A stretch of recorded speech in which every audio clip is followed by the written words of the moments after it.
Hey, what's up, lightboltjoe here. Today we are going to discuss book 35 in R.L. Stine's Goosebumps original series, A Shocker on Shock Street. Came out September of 95. I officially started kindergarten in September 95. And I remember seeing this at a book fair, probably like spring of 96. And one of my earliest nightmares that I can remember is this gigantic praying mantis destroying my elementary school as I'm like driving up to be as my mom's driving up to like drop me off for school. One of my earliest memories, earliest nightmare memories, that woke me up, and I was very afraid. 5 years old. I'll never forget that. I'll never forget that. So kudos to this cover for still maintaining that memory about 30 years later. It's still frightening how time works. I have mixed feelings about this. So Shocker Studios is this production company, pretty much like Universal Studios, right?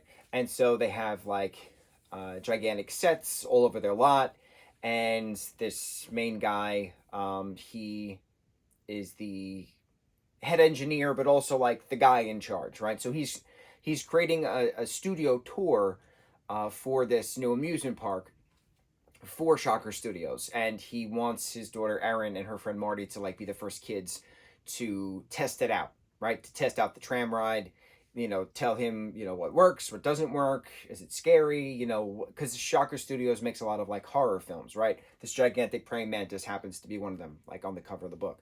So they go on the tour. A couple hours go by, but things happen. Like they're seeing these giant praying mantis. There's werewolves. There's zombies. There's ghosts. There's spiders. There's white worms. There's a bunch of stuff, right? But the main instruction was don't leave the tram.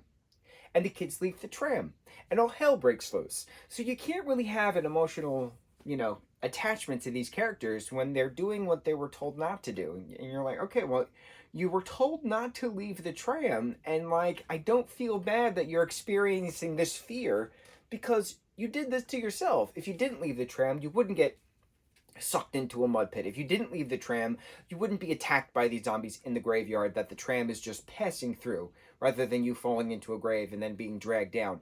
Things, right?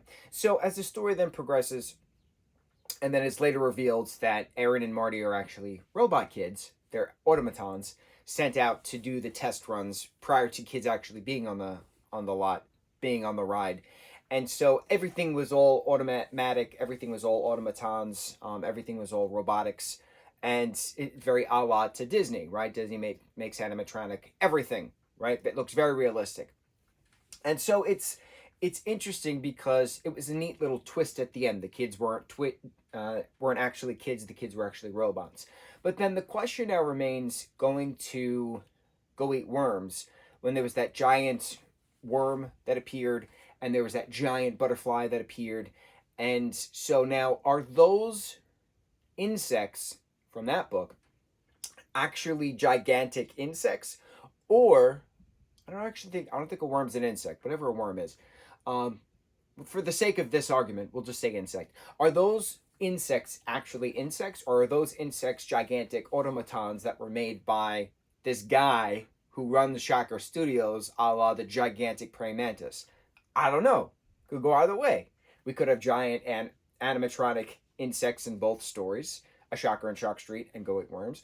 Or we could just have gigantic insects, a la Go Eat Worms, and giant insects, a la A Shocker on Shock Street. So it's possible for both. I don't know. As I remember talking about this gigantic praying mantis on this cover, not remembering what the actual title was, or the story for that matter, when we were talking about Go Eat Worms. When was Go Eat Worms? We talked about Go Eat Worms. Go Eat Worms was book 21, and here we are, book 35. So that was 14 books ago. So 14 books ago, we were talking about this book and trying to remember it. So, and I don't know now, and I don't remember now, books now up to book 62, if there are other giant insects. Why I bring this up is because there's a lot of themes that we've talked about within the Goosebumps books. We've talked about ghosts, tactile ghosts. You can touch them, they can interact, but they can also disappear, they can go through walls. We've talked about werewolves, we've talked about magic, we've talked about science, right? Some things are very specific throughout the themes. certain monsters are their own certain monsters, certain mythology is its own certain mythology, but there's certain themes that do carry over. So with this giant insect theme for Go Eat Worms and now A Shocker on Shock Street, are they real insects? Are they animatronics? Are they both? Who knows? I know I'm overanalyzing, but the questions remain, what is what? So that's what I'm getting from this big takeaway from this actual book. I didn't have that emotional attachment to the characters that I could have had because did what they were told not to do. Don't do this. Okay, we're going to do it anyway. I don't feel bad for you because you're doing these things and there's obviously going to be consequences. So you made your own bed, now lie in it. Things, bro, things. So anyway, I thought it was a different aspect because we've had Welcome to Horrorland, which was an amusement park story. This is a tram ride studio tour story. So it's different.